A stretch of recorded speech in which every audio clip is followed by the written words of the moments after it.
It's time for episode 66 of The Crisis Show here on Google Hangouts and on YouTube, and now wherever you have the link for the show around the world.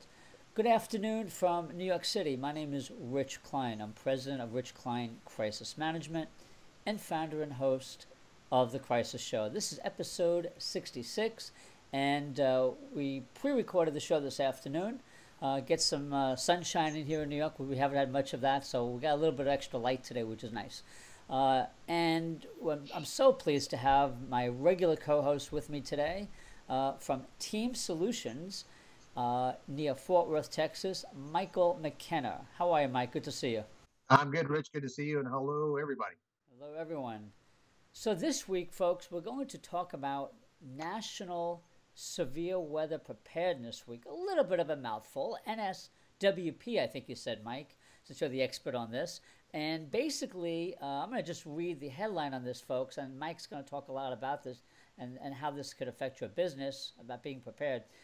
Basically, this is an awareness that was set up by the National Oceanic and Atmospheric Administration, also known as NOAA, which I go to very often to get my severe weather forecast, as well as FEMA, the Federal Emergency Management Agency, run by Craig Fugate. So, Mike, talk about this. I'm looking at their website. They've tagged this as from March 2nd to 8th, so that's this Saturday. And they have the tagline, "Be a force of nature. Take the next step by preparing for severe weather and encouraging others to do the same." So I'll let you, this is your expertise. Talk to our audience about why this is important and give some businesses some tips about the most important things they need to think about. Well, first and foremost, I think that the best tip is just to be proportional in our response. And as we go through the next 30 minutes, I'll explain a little greater what that means. Our government, and I'm going to use that collectively, and I'm, of course, primarily referring to the United States government here, has these kind of kitschy little initiatives that they have a couple times a year in October, September. September, I believe, is National Preparedness Month, and now we've got Severe Weather Awareness Week and that sort of thing. And they're all intended, obviously, to engage the public to take steps to be a little more prepared for themselves, so they're not always standing there with their hat in their hand looking for government assistance. So when there's things that they can do to prepare it. And so this is just kind of the latest example of that. They're drawing on a couple of key statistics, the two of which that I wanted to start with. One is that there was $1 billion lost in 2013 because of severe weather. Also, 109 are dead. Now, a lot of times when we go and look at preparedness initiatives, they kind of start and they stop with that, saying, hey, 109 people died, so you need to pay attention. And there was $1 billion lost, so you need to pay attention. And it tends to be a little more fear-based, and the output is basically the same as before. People have a not in my backyard mindset. It's not going to happen to them. It's not going to happen to me. So I'm not going to be impacted by it. And so as a result, they're not going to be engaged. So I wanted to spend some time with you because I think you and I are looking at it a tad differently to say, you know what, let's restate the problem to make sure we put our arms around it. But not until we give actual tools and actual steps to take that are sensible do I think that people are going to be more engaged. So the hashtag that the government is using is hashtag be a force. For those of you that use that in your social media conversations, obviously hashtag the crisis show is how we communicate back and forth. So I would invite all the viewers to use a combination of those two in order to start that level of engagement. So I don't know where they got the $1 billion lost. It's obviously a big number. If you were to, and I've written several posts about this mindset where we refer to things like $1 billion. Most of us, maybe Rich does, but I know most of us don't have that kind of money lying around. So. Yeah, this show is making me a lot of money. Did you notice, Mike? Yeah. So we tend to not production value. Yeah, right on. We tend to not have an easy way to put our arms around that. It's just such a distant number that we don't feel like it affects us personally. But if I were to say to you that that you're next door Johnny, and Johnny was not able to, he had special needs and some functional disability, and he was not able to get out of his house when the flood came, and he lost his life because of that, and his family is in despair and they've lost money as a result, then all of a sudden people start paying attention if it's someone that is directly connected to them. And so there's one end of the spectrum where you have a personal impact, to the other end of the spectrum where you have this distant impact that's not really an impact at all.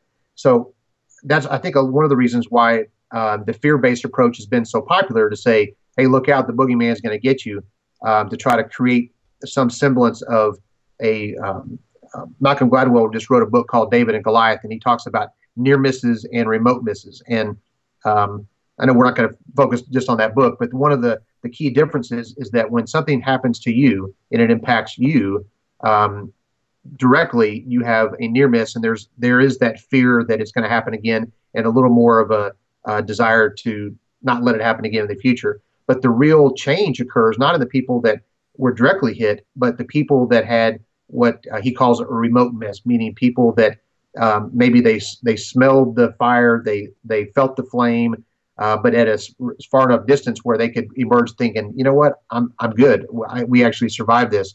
Let's figure out how to not become the other type, which is the direct hit or the near miss. Mike, just for our viewers' benefit, I just want to interrupt you for a couple of absolutely. Here. So we're talking about severe weather. I imagine that at the highest level, if you will, the most intensive, we're talking about tornadoes, or are they looking at all the different kinds of weather situations, storms equally? Are we talking about? So can you enlighten us on that a little bit? Absolutely. Tornadoes are the most deadly, right, from what we've seen? Well, is that I hate to get that wrong. I think it's all, the deadly as to there. I don't know the answer to that. I know the answer is probably out there. But you could have 100 people in a tornado and one person die, and that makes you've got 1%. But you could have 1,000,000 people impacted by a hurricane with no deaths. And so one might argue, unless you're the one person who died, that the disaster should be graded on a bit of a bell curve. Right. They're referring to, in terms of severe weather, are going to be tornadoes.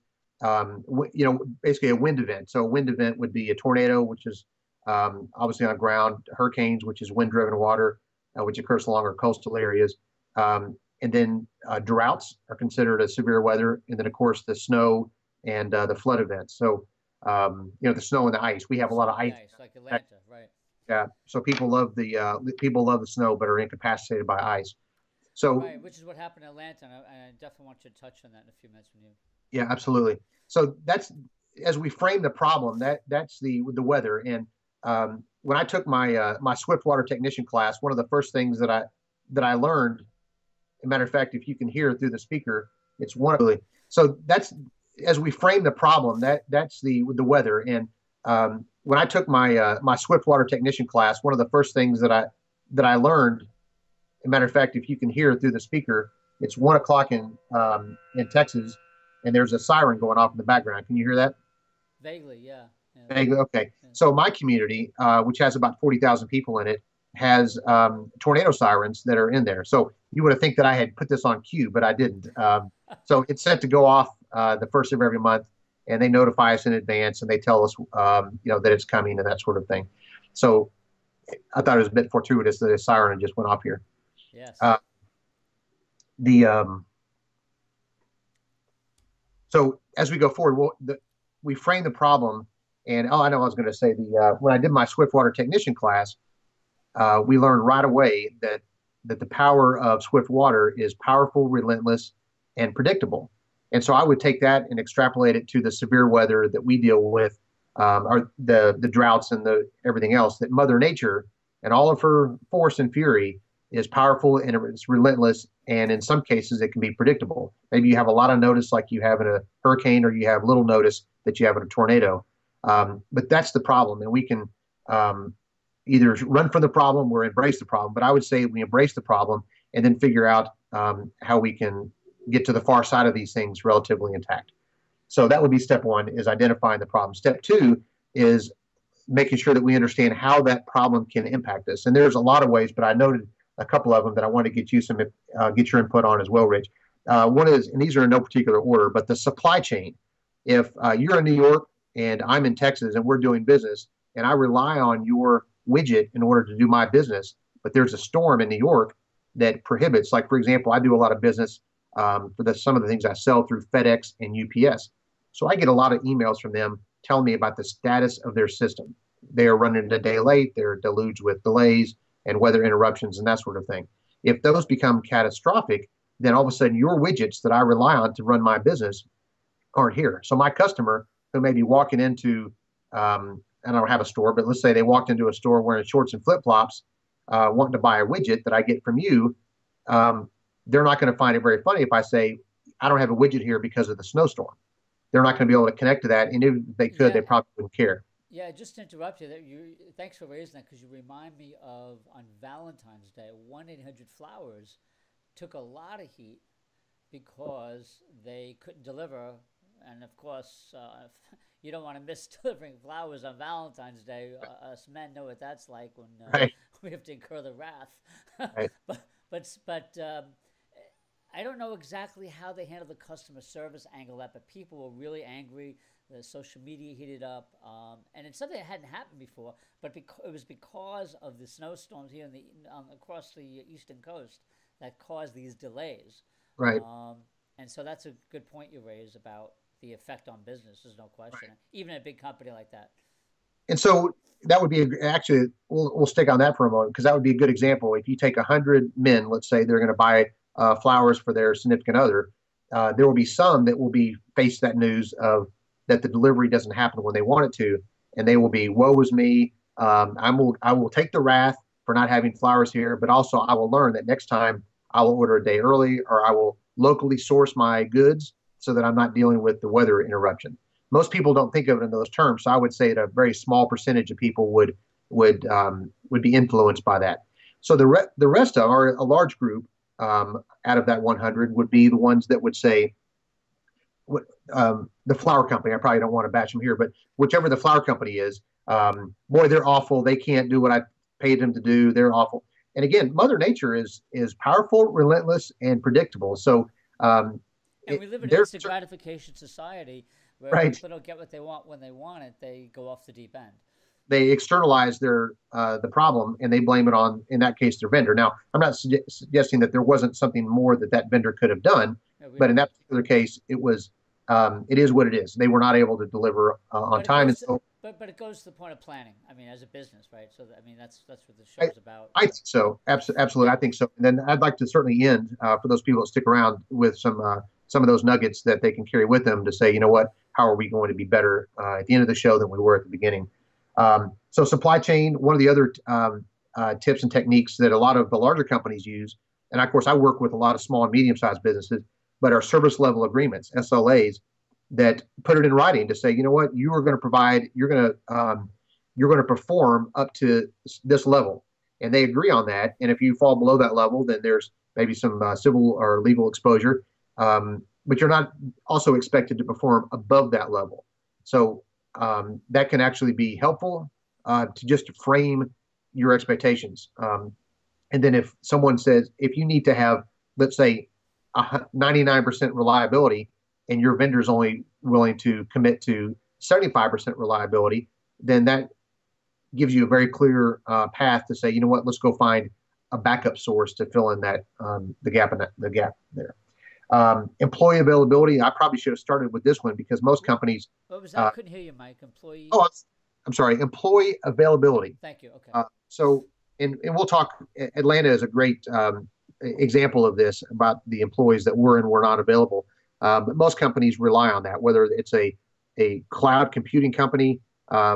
There's still people behind that are helping push all those buttons that make things work. So if we don't have employees available, then not only do we hurt our reputation and morale with them, but also we also impact negatively the deliverables to our customers. So employee availability is another area that is impacted by weather. So if you're watching this and you're in Bismarck, North Dakota, you probably know about what 12 feet of snow will do to your business, whether it's a big business or a small business. If you're in, Phoenix, Arizona, watching this, then excessive snowfall probably won't make a lot of sense to you. But there are other types of weather that could, like an avalanche, so to speak, that could accumulate a lot of problems that would keep your employees from coming to work. And I know another thing, I think the government also has like a pandemic awareness month or something like that. It's the same sort of thing. How do you get people talking about things that can interrupt your business and slow things down? And that would be another one, maybe another show, another day. Sure.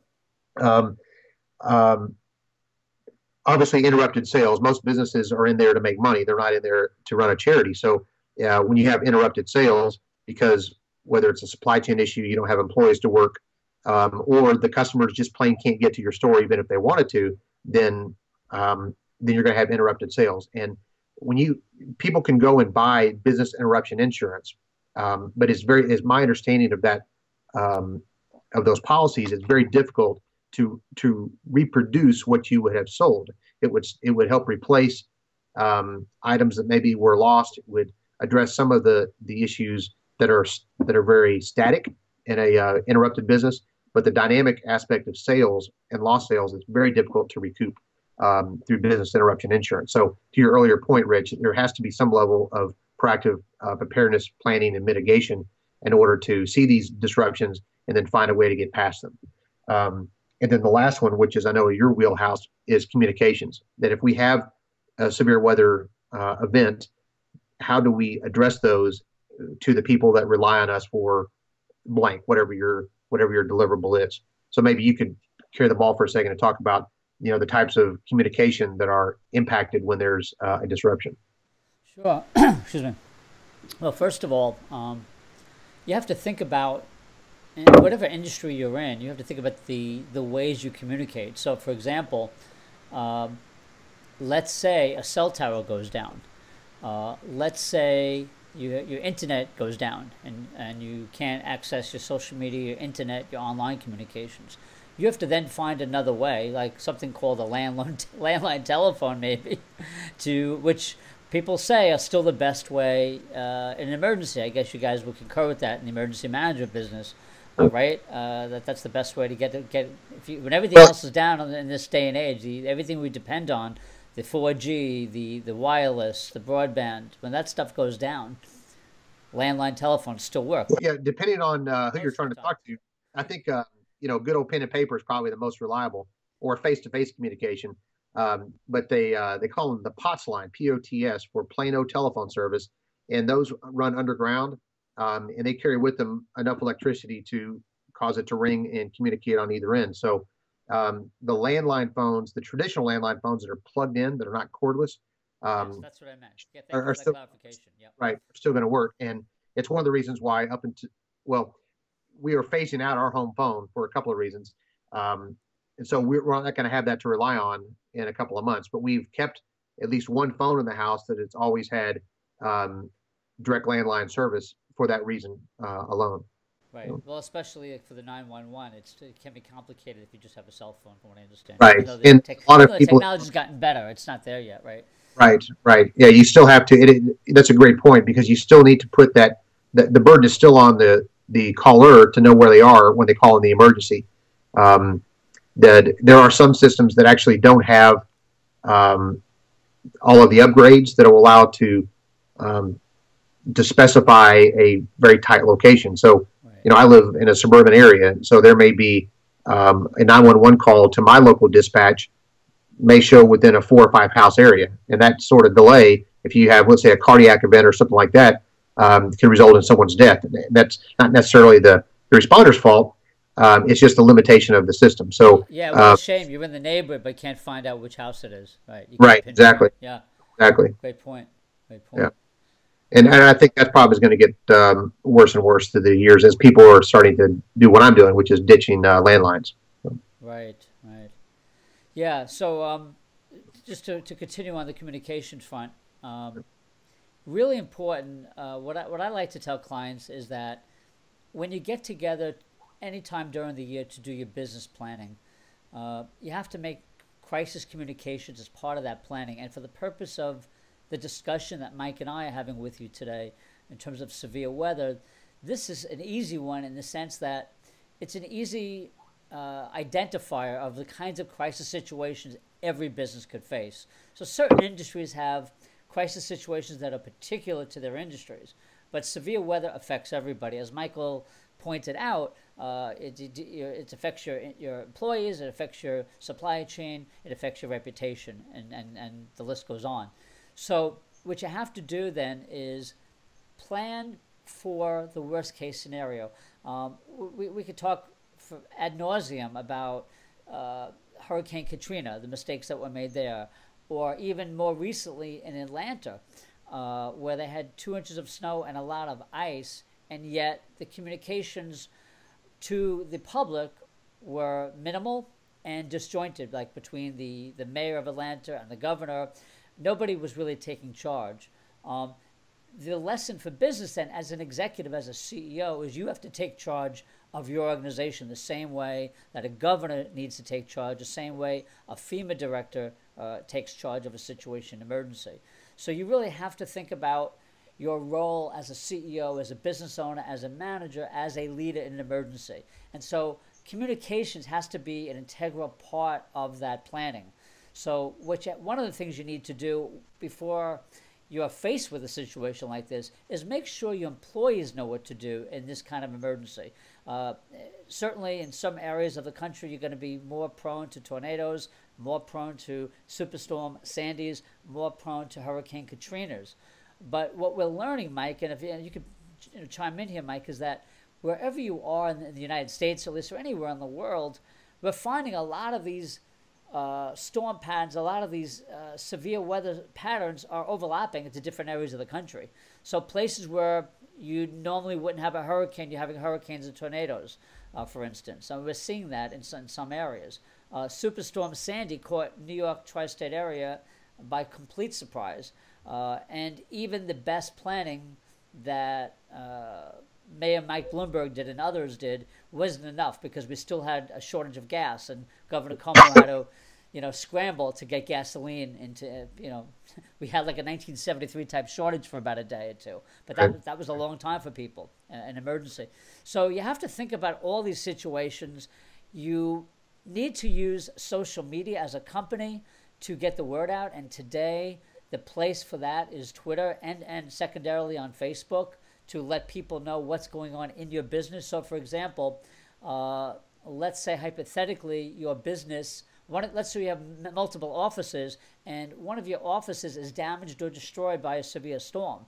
You need to make sure you still have a way to do business and communicate, if possible. So I always tell companies that I work with, make sure you have an off-site location that you can go to function, to keep your data secured, and to get people to communicate with the outside world in the most serious crisis situations. I think, Mike, that some of the Wall Street firms here in New York, they have these arrangements out in the Pocono Mountains of Pennsylvania, so that if there was another terrorist attack or severe storm, that they could then set up shop, if you will, in these off-site locations. So have you had experience with that as well? I was wondering.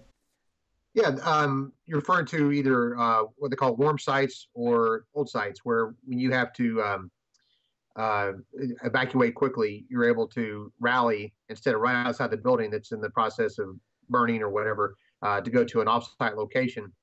Depending on the institutional will, the sensitivity of your business, or the criticality of your business, and the amount of money that you have, you can actually set up a warm site where the employees can just show up, walk in the door, and there will be a trailer full of computers, and they can just sit down and log in and resume their workflow. That is an exceptional way to deal with a disruption, especially when you have a lot of parts and pieces that have to be maintained to have that literal amount of continuity. It actually is very common. That can happen at the Wall Street level. It can happen at the medium term level. If you're in the widget selling business, you're going to have a hard time. But you can still simulate that by not putting all of your widgets under one roof, for example. Don't put your eggs in one basket. Yeah. Literally and figuratively. Yeah. One of the classes I teach, we talk to there's a lot of emergency managers and public officials that come to these classes, and one of the things that I bring up to them, and if there are any watching, and if you've ever been in my class, you've heard me say this.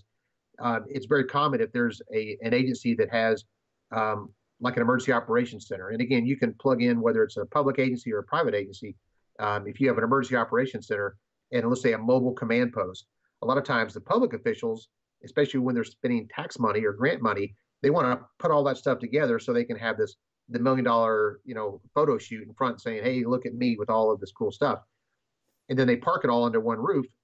And then when I point out to them that that's a single point of failure, and I show pictures like from the Greensburg tornado back in 2007, there was an EF5 and it collapsed their emergency operations center. So there was all of their fire trucks, all of their emergency operations vehicles were all under one roof, and they all collapsed, and it Yeah. obliterated their ability to respond. Yeah, and by the way, Mike, 9/11 was another example of that in the World Trade Center.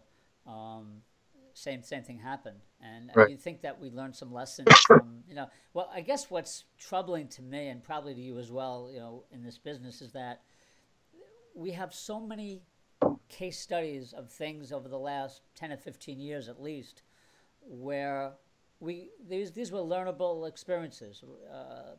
So you had 9/11 and you had one command post destroyed in the World Trade Center.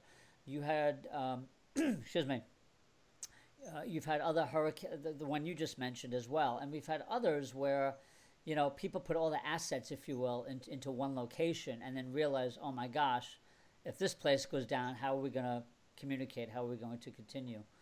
So you have to spread your assets, your physical assets, your employees around enough so that if something severe happens, and literally if you have an office that's destroyed, you can get up and running. One of the things I'm thinking about as well, Mike, is that business owners should create relationships with government officials and other third parties that can help them in a crisis. So the example I'm thinking about is, let's say your office is in one part of a city or suburb that gets destroyed or is severely damaged, but there's a hotel a mile or two away that, and of course from tornadoes we know this, they could just eliminate little town, entire little hamlets of towns, but the other side of town's fine.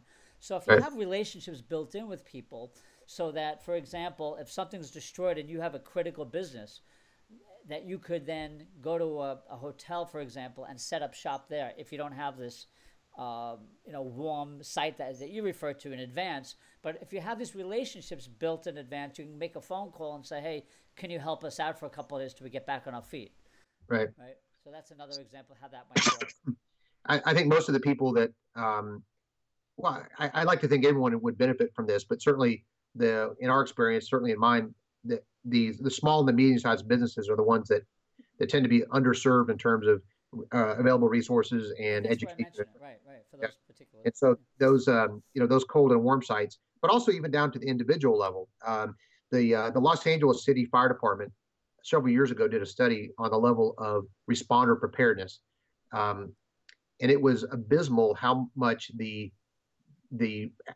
I'll say average firefighter with Los Angeles City was prepared as a family. And what ends up happening is that if there's something that's big, bad, and ugly, um, those responders, if they're at home, they're not coming to work because they got to take care of their own family, as they should. That's always going to be their first and foremost. If they're at work, their mind is going to be on their family.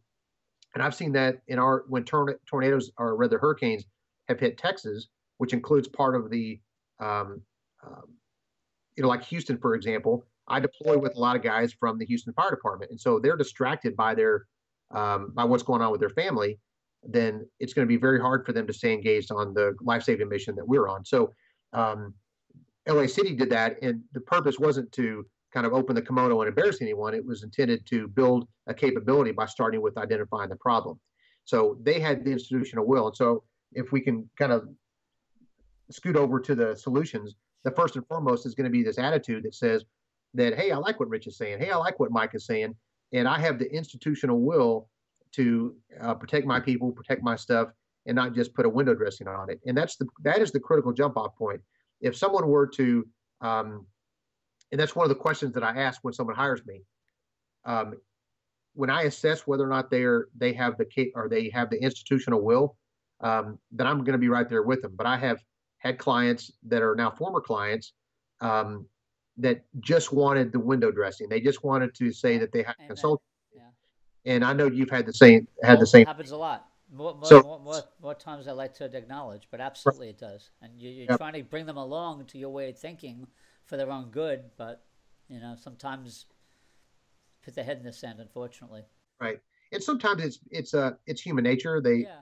They have a heart. There's two things, and from an individual standpoint, if we don't envision the scenario that we're going to have to face, then we are less likely to be able to engage on a plan to get out of it. So, for example, if you like, I spent a lot of time on an airplane, and so um, if we envision what it would be like if I had a problem in air or landing or taking off or something like that, then the people that think that stuff through are going to be far more prepared to respond in a productive way than the people that the mere thought of having a problem on an airplane freaks them out, and they block that thought out. And so if they block that thought out, then they're going to be pretty ineffective when it comes to actually facing that for real. And so you extrapolate that to large enterprise where you have like the CEO, like you're talking about, or the business owner that is unwilling to imagine the worst thing, then they're also going to be unwilling to manage the worst thing. Um, and so I think you hit a really important part there.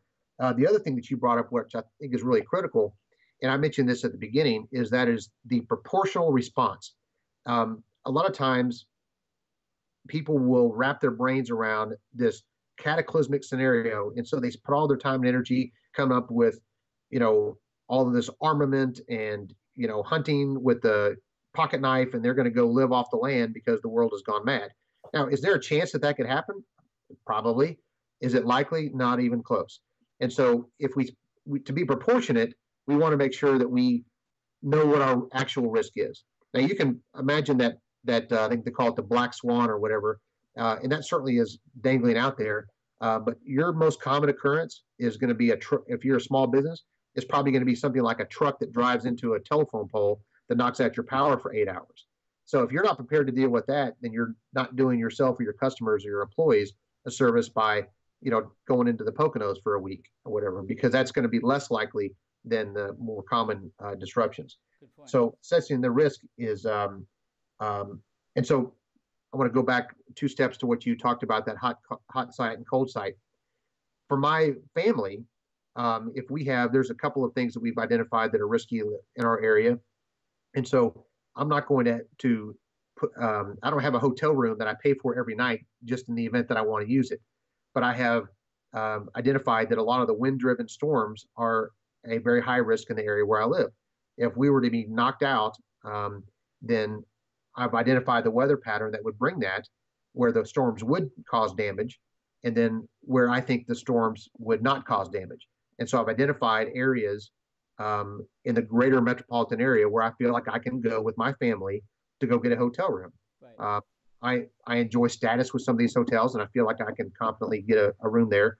And then in the event that that's full, then I have another site that's even further down the road where I can go as well. So the point being is that if your risk is localized, then find an area that's not localized and then target it. And because it's in writing and it's on a checklist, anyone in my family can pull up that checklist and just go down the list and say, make a hotel reservation ASAP at this location. And so the hope is that we will be on the front end of the mad rush. Right. My reservation. And Mike, just that's a great point. I think the lesson here for business is similarly, you can make a business checklist, right? And this goes to crisis communications, crisis management planning, the things that people in management need to do when something happens like this, when a big storm hits, for example, because that's what we're talking about on this show. So that checklist should include things like just like that. It should include how to communicate, who needs to be communicated with, what actions need to be taken, and by whom, right? And also a list of the people you're dependent on outside your office, outside your company. So a list of contacts that you need to call to either inform them of what's going on or to ask for help, or both. Right. And those are just some basics, I think, that that go in that list. Absolutely. And that's where that communication plan comes in, that how many buttons are you going to push to talk to or to communicate with how many different people, some by phone, some by tweet, some by whatever. So, and I have that addressed in here as well. So once the risk is assessed, then framing some sort of a plan, which includes, who else within your sphere is going to cooperate with you, whether it's a hotel chain, whether it's an offsite business location, whether it's a computer leasing company, whether it's a car rental company or whatever, whether it's other families or other businesses where you share the common risk, how can you cooperate with each other? Um, and then that checklist that we talked about, and a lot of, um, I would say initially, some of my clients, when you say things like checklist, their eyes do this. They kind of roll back in their head, think, you know what, we've already spent a gazillion dollars coming up with this big fancy binder that sits on the shelf and just gathers dust. But the way that you really unlock the magic of a good checklist is to go out and number one, it has to be well informed and proportional, in my opinion. But also, you have to go out there and train it. And you can train it through a tabletop exercise, which I've done, and it's very effective because then you can bring in the stakeholders around the table for an afternoon as opposed to sending them somewhere or getting them dirty. All the way up to a full scale where you actually simulate all of the aspects of the interruption and really increase what I call that pucker factor to get the level of engagement. So it's not until you have that next step, which is you train what's on the checklist, though I think the checklist is actually going to have any benefit because and here's the good news is that checklist is not going to save our cheeks when it really needs to until we prepare it. So it's going to when you I'm sorry, not when you prepare it, but when you execute it, it's going to have some deficiencies to it, and you're not going to know those deficiencies until you actually face the the abyss. Absolutely. Yeah. And so that training is critical. Yeah. Great point there. Great points that it shouldn't sit on the shelf. And I think most of us in this business, you made the interesting remark about the crisis management plan that sits on the shelf, and that's something we've all talked about. That if it's not rehearsed and you don't identify the gaps in the plan or the problems or things that need to be fixed, or maybe you have to switch out people and their responsibilities because somebody can't handle that responsibility, and you have to get the right person in that place. Of course, there's also employee turnover, so Right. you need to plan for that as well. As somebody leaves a position or arrives, you have to make sure they know what's going on. So that's You know, also a good point as well. Yeah. that actually brings me up, reminds me of an important learning point from the storms in Atlanta that you mentioned earlier. And I think we'll post a link to the article that I wrote, "Expect the Unexpected," on my blog. Um, and it actually, right or wrong, it predicted what ended up happening, and that is the short version is you had some severe winter weather that was coming into the area. You had a lot of the experts that we'd like to think we can go to get some informed guidance as to what the storm's going to look like. And you had a lot of people kind of wringing their hands about what to do. Now, the governor, whether this is true or not, I saw a couple of public statements from him, and he appeared to be authentic. However deficient he was in his ultimate goal, he appeared to be authentic in delegating the task of, and I don't blame him for this, to say, I have a guy here that is in charge of telling me when things are about to be big, bad, and what makes me cringe, and I have been on this soapbox many times, is that when a program becomes about a person instead of the program, then in my opinion, it is doomed to fail. And I can fill up 10 of these shows with examples of that. So in that particular case, the state's emergency management, which is going to provide the guidance to the regional area and as well as the local area with their input, is going to make the call that's going to enact the state level resources, all of your state traffic and Department of Transportation resources that are going to salt the roads or sand the roads or whatever they do down there. All the state level resources, the mobilization of the state search and rescue teams, the state military forces to help with the traffic flow or the civil unrest or whatever. But they all refer to this one guy, and I'm not going to blast him. He's already gotten enough pressure from others by naming him. However, he, I guess, was the guy, and everyone below him said, we were waiting for him to make a decision. Everyone above him and said, the governor said, I didn't do anything because if that guy doesn't call me, then it must not be a bad thing. And so everything kind of stops at this one guy. Now, he might have eaten a bad chicken sandwich or something for lunch and just didn't have the wherewithal. Maybe he took a couple of Benadryl more than he should have, or, any, any number of things. But that becomes that single point of failure. And as a result, and I'm told that normally has done a fantastic job at that role, but maybe he did something that was too fantastic. Everyone thought he was the Svengali, and it wasn't going to make a move without him. His inaction um, caused all these problems. So there wasn't any sort of leadership and guidance, like you had mentioned, Rich. So it was just helter skelter, and basically the whole town was shut down.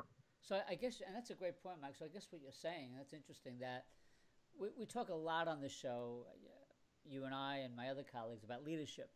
And I guess what I'm hearing from you is don't leave it to one person. In other words, leadership should be a team effort. Is that what you're getting at? Um, For things I to think get that, done? Or, I mean, I guess you get into the situation where you have too many cooks then. So talk to right. us about that, if you will.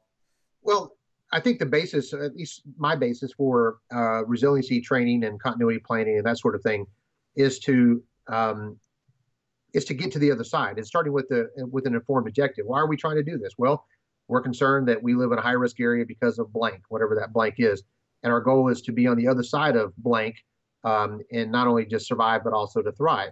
And so, if you start out with that's the objective, then you build in all the steps to get there. And one of those steps is, frankly, you just cannot rely on one person. The reality of disasters, and I'm talking about real disasters, I'm talking about death, doom, and destruction, is that the smartest guy in the room, whoever that may be, that everyone's looking to, guess what? He is not any stronger than the next guy if a wall comes down on top of him. So And we saw that he's happen got a lot on to 9/11. Absolutely. It was a it's great example of that. Yeah. We lost every a lot of disaster. leaders that day, Yeah, unfortunately. Yeah. yeah, you're exactly right. Every disaster I've been to it does not discriminate by people that are leaders or not leaders, and so we have to build our continuity around the process and the program, and not one particular person. And so that means that at the international headquarters of Rich Klein Social Media and Rich Klein Crisis Management, there's got to be a someone else that's informed about your plan in the event that you're incapacitated for whatever reason, and so on and so forth for every business that's listening to this. And it's probably the most common thing that I see where the leader, especially entrepreneurs, are so used to being this guy, grabbing the bull by the horn, saying, if it's not done by me, it's not going to happen. Right. And everyone is so conditioned for that to happen that when that one person is out of play, there's no succession plan, there's no sharing of the responsibilities. That's And that's just a. I'm sorry to interrupt you, but you just a light bulb. It's just a great point, because what you're getting at here, something for our viewers really need to pay attention to, is business culture. So if you're the kind of boss who's just how, and you demonstrated that perfectly, because I've worked for somebody like that before. right, I think we all have at some point in our careers. Yeah, and it starts from the top down. So if people are afraid to speak up, or afraid to make changes, afraid to make suggestions about issues of life and death and business continuity, that could be a big problem right, if they're so dependent. right.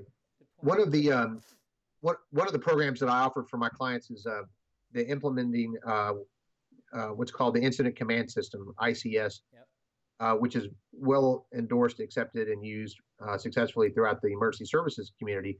But it's now making its way into the best practices are thankfully making their way into the private sector community. So Good. so I help translate that in a usable way for these folks to manage through both planned events and unplanned incidents successfully. And so ICS, one of the foundation planning assumptions is that it is functional based. So, for example, we need to get 100 employees from here to safe lodging in the Poconos.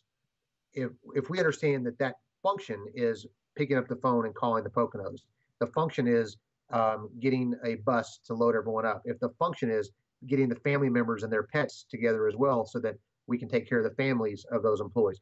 If we understand that all of those are functions, and we articulate all those steps, going back to that checklist, like you mentioned, then if I'm the guy that's in charge of doing that, and I take a header and I'm unconscious because of the disaster, then that's okay. Now, it's not okay for me, but it's okay for the function, because anyone should be able to pick that up and say, you know what, even though Mike's not here, I know how to do the function. And so the function is getting everyone to safely. And so that is probably one of the biggest jump off points. And if I could convince anyone, whether they hire me or don't hire me, to pursue the elements of ICS, is to understand the importance and the benefits of approaching things as a function as opposed to things as a person. Great point. And that's why it's so important to, as you mentioned earlier, to do these tabletop exercises, Right. to understand that there's going to be turnover of people at times. So you got different people doing different things. There's training involved of Yep. those new people. People who get promoted may have a new responsibility at a higher level as well. So it has to be a fluid document and a fluid training situation as well throughout the year and years. Yep. Right. And the more we train those, the more mistakes we make, and the more mistakes we make, The more we um, learn. the more we learn, and the more we learn, the better we are. So eat beans at every meal, or whatever that saying is. Yeah, that's an interesting point. In our business, we acknowledge that these mistakes, these failures, if you will, of executing in a crisis are learning experiences that make everybody better. And then you share those experiences not only with your team, but maybe throughout your industry into other departments, other organizations Right. around the country, as you do so well, Mike. I know you do that. So I'm sure it's really appreciated by your clients and those who aren't. Yep. But that sometimes in business, um, there's a fear of failure, right? Of So course. because of the fear of failure or the fear of being vulnerable or the fear of a mistake being made, you don't take the chance to plan for the worst because, oh, it's not going to happen to us. We're Right. this perfect company and we do everything right. And that's what you want to put out to the world. But Right. If you lawyers can't tell us mess that, with Mother Nature. right, you can, but you're going to lose. Yeah, you're going to lose that battle. Yeah. And there's no shame in making mistakes in these situations. Your primary responsibility is to take care of people first, Right. and your business later. And that's something we haven't really. We talked about business continuity, but your first, I mean, from a reputation standpoint, you have to always take care of people first. I mean, from a humanity standpoint, you take care of people first. But certainly, as you and I know, Mike, from doing the show and analyzing some of these, corporate crises around the world, we know that the companies that take the most heat from the public are the ones that are so concerned with getting business back on track and putting out this idea that, hey, we're fine, business is fine. And meanwhile, people are not fine. Customers aren't fine. Employees aren't fine. And then you find out later the truth. Right. So, The you're exactly right. One of the filters that a lot of those messages seem to go to before they turn into a crisis seems to be through the legal department, as we've talked about that before. Certainly not an indictment against all lawyers, but certainly the ones that I've worked with, some of which are outstanding, and I would be happy to have them represent me. And other ones are are so myopic about risk aversion that they don't think in terms of what should be happening here for the greater good, as opposed to just keeping us out of court. Because everyone does what they're trained to do, and I think if and a lot of times I've worked with organizations that are so that the lawyers have done such an effective job of making them afraid that they put out of 100% of a potential solution, maybe PR has a potential solution. The marketing, the operations people, the finance people, and the legal people. They all have part of a solution. Let's say each of them can contribute 10% to the CEO to give them an informed choice, but they end up taking 90% of the legal opinion and the 10% from everybody else collectively. And they come out with those statements that, hey, I'm not apologizing for anything. well, I'm not You know, accepting responsibility even. I'm not even expressing compassion because the lawyer tells me that could be a liability issue. right. And that's and you make a great point there because I've also seen it filtered down to the HR departments. They're the same way very often, Interesting. and companies just don't get that there are ways you could express compassion and sympathy without saying I'm sorry for what we did. Right. And there are ways to do that.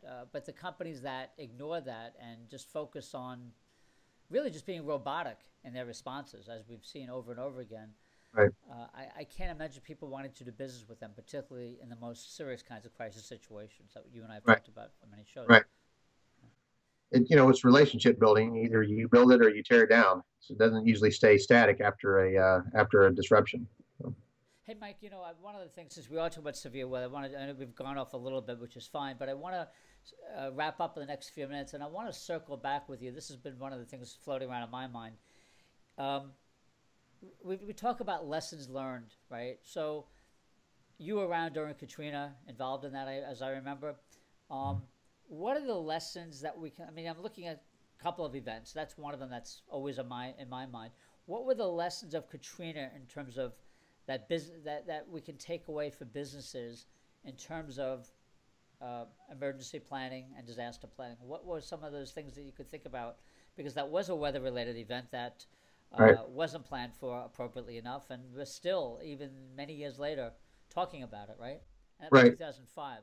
2005. Yeah. And one of the reasons we talk about it, and I mentioned it a whole lot in one of my emergency responder classes, is that it has provided such valuable training fodder, for lack of a better word, is between the media's coverage of that, the way the government talked about their response, and I mean, even as a responder, and I was there two different times, one right after the other, from right before the storm hit till 27 days after it hit, and it was a catastrophe at epic proportions, not just for the people, but for the places and the things, for that great American city. And it still has left a mark, emotionally and otherwise, on a lot of folks that were there for as long as we were.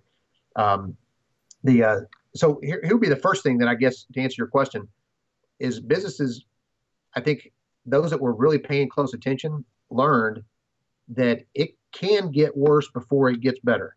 The number of people that we encountered trying to get them into boats to get them to dry land, um, they had seen a storm before, but they had never seen that storm before. And so they thought they could stay at their house and the water would drain and the power would be back on in a Or couple of even if days. it didn't drain, it wasn't going to get that high. Right. Yeah. And so there was a belief that it can't get worse. And again, it's that you've got to imagine that it can get worse. So for you to have any hope of having a plan to manage it when it gets worse. The other thing, and I'll use an example, and I'll change the names and the faces to protect the innocent, or perhaps the not so innocent. Um, there was a car rental company that was operating down there at the time, and I since do a little bit of consulting with them after the fact, well after the fact. And when that happened, they had uh,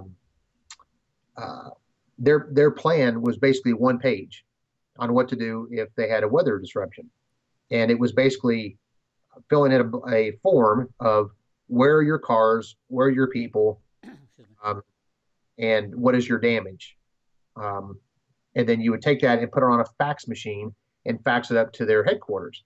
And so there was the guy that was running that branch at the time said, you know what, this is bad news, because he didn't know where all those people were. That was the first and foremost, and he was very concerned about all the employees, that from those that cleaned up the cars when they brought them back in to the salespeople to everyone else in between, that he was responsible for, and they were in the wind or in the water or both. They just could not be accounted for. Um, and so I think what they learned, and is what other companies can or certainly should learn, is that even though it can get worse, you can you can manage your way through a disruption if you are informed and you have the right institutional will to get to the other side. There's an old saying that a plan is worthless, but planning is indispensable. And so they had a plan, and it basically didn't take much to obliterate the plan. But if they have proper planning, proper exercising, and then they will have proper performing when it comes time. So those are probably the two things that I think the businesses have learned since then. Unfortunately, sadly, Rich, a lot of them are still learning those lessons. We talked about Atlanta, how their disruption was catastrophic to their area. Less than 10 days later, they had another winter storm. They went to the other end of the spectrum, and they started pushing the button and evacuating people early and often. About that same time, in North Carolina, I don't know a whole lot about it, so I don't know exactly where this occurred or the facts behind it, but I'm told that right at that same time, um, even though they're one state away, North Carolina looked at Atlanta, saw what happened to them, but then the exact same thing happened to North Carolina when they didn't evacuate in enough time and they didn't communicate properly to all their stakeholders to say, hey, here's what's coming. Here's what action you need to take. Not just, hey, we're here, we're great, but here's what action you need to take. If you're a private industry and you have more than 100 employees, and you're not considered one of our critical infrastructure businesses, then at noon you need to send your people home. Right. Whatever their plan was sitting on their hands, as was Atlanta's 10 days prior. Great point. And of course, when we post our show notes tomorrow, um, I will include some references to that because I think Katrina and Sandy are two that come to mind, and the Atlanta situation with the ice are just good examples of where things went wrong, lessons learned. And Hurricane Sandy, for example, in New York, there was some big problems here as well. And when New York gets shut down, a lot of the rest of the country gets shut down, unfortunately. Right. Right. Well, in fact, we did a show. I don't recall if you were on that show with me, Mike, but we did a show on Sandy. I think you might have been. I don't know if we had known each other at that point.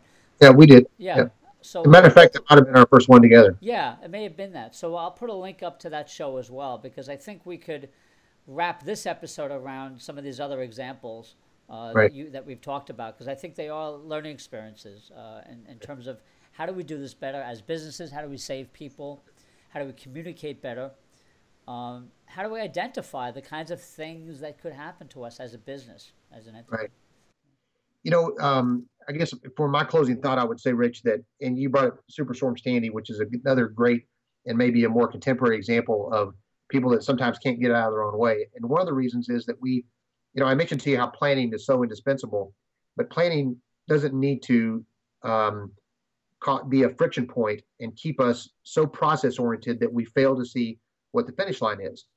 That's why when I sit my clients down for the first time, my first question and my last question in my middle of the road question is, what is your objective? Because if the objective is to get, like, for example, you mentioned Sandy, the nursing homes that were stuck there that didn't evacuate and how many problems that caused. Now, you are That playing a happened. little That bit happened of in an Katrina too. There was a hospital, right? The well, horrible it's happened story. a couple times since then, and we've had to deal with sometimes a very unfortunate cleanup on some of those. And it's Oh, if I'm not suggesting that I have all the answers on the best way to what are the trigger points, because it is a pretty sizable operation to move people that are connected to machines and that are absolutely. very vulnerable and all that kind of stuff Wheelchairs. Yeah.